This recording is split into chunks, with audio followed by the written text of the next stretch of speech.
what I would like to remind our listening audience is that although we are a group of African Americans talking about what we need to do in the United States, when we got started at the international level, we included all people similarly situated. The United Nations taught us to include that, or they wouldn't even entertain us. So I want to give you this history of what has taken place in the UN so that you'll know why we are at the point we are in history now, and know that quite a bit of work has taken place by the UN under the UN auspices to get us to this point we are now. We first started off by presenting a 1503 projected document about human rights, and that petition was rejected. At the time, they told us that it did not prove a constant pattern of human rights violations. To me, can you imagine that our 400 years of history is not a consistent pattern of human rights violations? Anyway, we did continue in our work. And by 1997, the Honorable Silas Muhammad gave his first intervention to the subcommissioners. He let them know that this systematic, continuous, gross violation of our human rights should be protected by international law. He pointed out to the documents that they had in existence then. It was known as the International Covenant for the Civil and Political Rights. And he pointed out Article 27 to them to show, as Brooks Robinson said, they really need the radical brain transplant. So we started with the United Nations trying to transplant their brain system. That statement in that document says, and I quote, "In those states which ethnic, religious, or linguistic minorities exist, in persons belonging to such minorities shall not be denied the right in community with other members of their groups to enjoy their own culture, to profess and practice their own religion, or to use their own language," end of quotes. Now, if you remember, then and now, the United Nations used to brag about the fact that they were trying to get established human rights for everyone, everywhere. What Silas Muhammad did was point out to them, to the subcommissioners he was speaking to, that our human rights had been systematically and deliberately destroyed by our slave masters. Therefore, we had no internationally recognized human rights. That was a shock to them because they hadn't thought of it that way.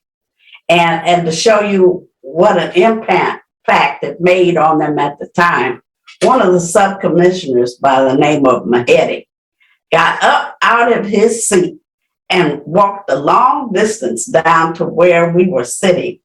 And he shook the hand of the Honorable Elijah Muhammad shook the hand of Silas Muhammad, excuse me. That showed you how much he stays on my mind. In order to let him know, yes, you have really pointed out something important to us. And at the time, there was a Professor Ide, I think he was from Norway, and he thought about it too. He said, "You know, Mr. Muhammad, you're absolutely right. We have left you out of protected human rights. But now we have to work on seeing where you fit in." That's the terminology he used. And they decided to proceed with establishing a working group for minorities. And they were going to include as one of their ongoing topics of discussion the discrimination that we have received as plantation slavery descendants. So what they did was listen to Silas Muhammad's cry, and he was asking them to set up forums. We need, as those people, to be able to sit down and discuss things with each other. And we cannot do that because we are inhibited by the language of our slave masters. You know, here in the States, we speak English. We're comfortable with English. That's the only way we can dialogue. In South America, they're comfortable in Spanish. They want to dialogue and talk in Spanish. In Portugal, and not Portugal, but Brazil, Portuguese is their language. And something that we sometimes forget in the States is that there are about 70 million ex-slaves in Portugal.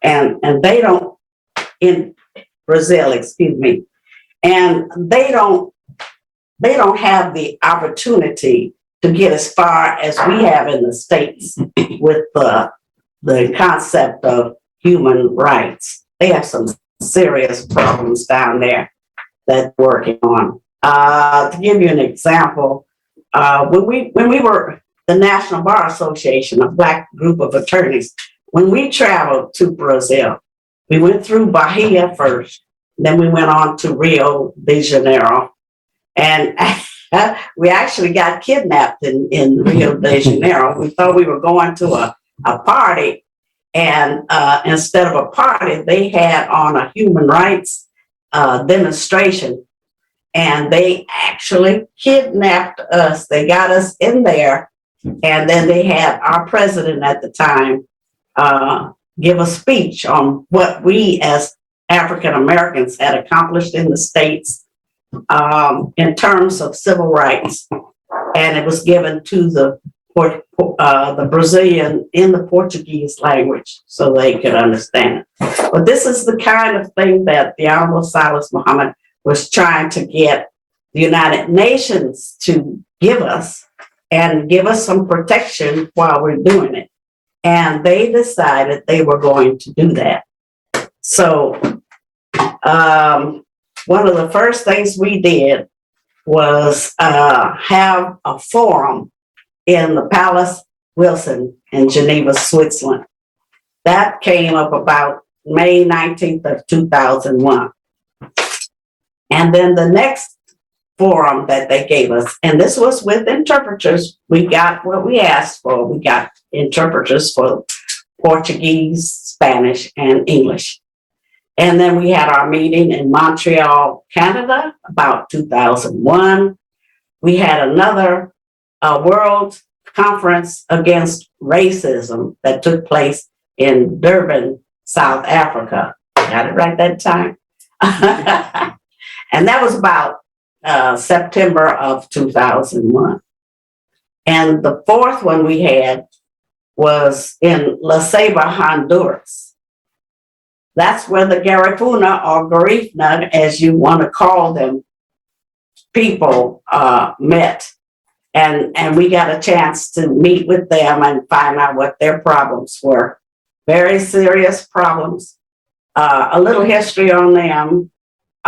They were shipwrecked. They were slaves coming to the South Americas, and they were shipwrecked. They survived, and the Honduras government gave them certain rights and certain property areas right on the coastline. And they were able to stay there for quite a while.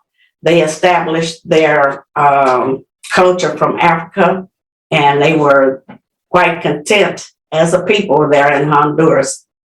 And all of a sudden, here, not too long ago, they were trying to be forced off of those lands because there were large corporations that wanted that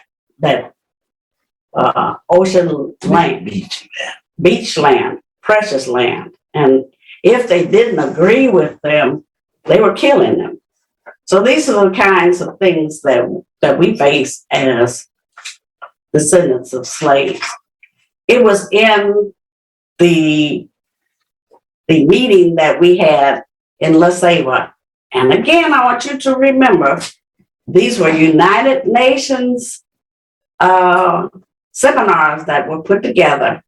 They selected people from 19 other different countries to represent their countries so that it would be a cross example of what former slaves are experiencing.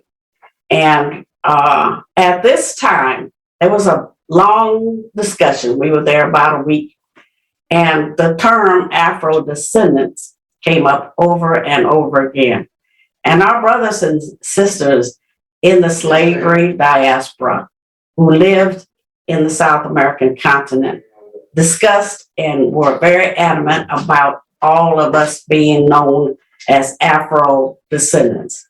So this term is something that we voted on at that conference, and it was accepted by all of us that instead of being African Americans, which you all in the States like to use that as a term, that's all right, I guess, for you to think of yourself as Afro-Americans, but the United Nations now looks upon you as Afro-descendants. Okay, I'm running out of time. We had one more meeting under the auspices of the United Nations and with their protection, and that was in Chincha, Peru. And then after that time, all of a sudden, the Department of Human Rights was disintegrated. Think about that. We were making progress, and it was just disintegrated. So with this, I'm going to yield back to our monitor.